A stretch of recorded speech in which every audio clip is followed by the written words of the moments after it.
In Last Breath, Chris Lemons survives after not breathing for 29 minutes. But how did he do it?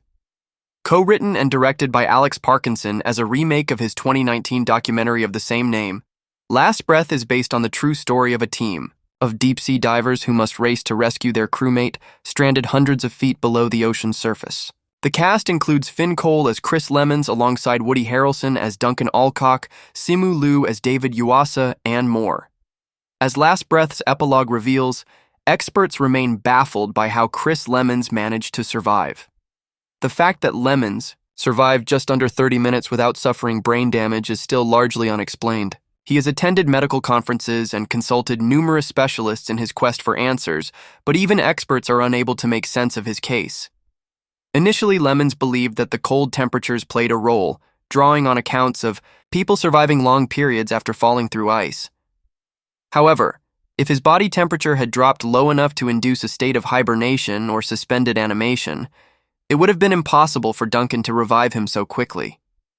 Despite this, the cold likely contributed to his survival, and the intense pressure may have led to oxygen saturation in his tissues. Additionally, Lemons has been told by experts that elevated CO2 levels in the blood, a condition known as hypercapnia, can offer neurological protection.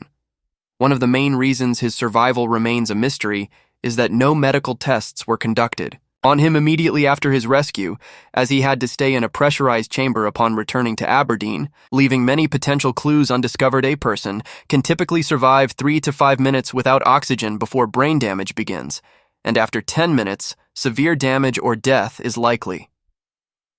Chris Lemons' survival after 29 minutes without oxygen is extraordinary.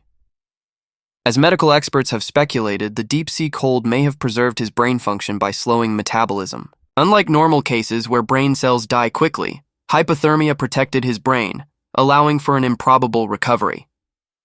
As Last Breath's epilogue reveals, just 3 weeks after miraculously surviving the incident, Chris Lemons and his team returned to saturation diving at the very same spot on the seabed to finish the job they started. Lemons went on to marry his fiancée, the one he reunites with at the end of the movie, and complete the construction of their home.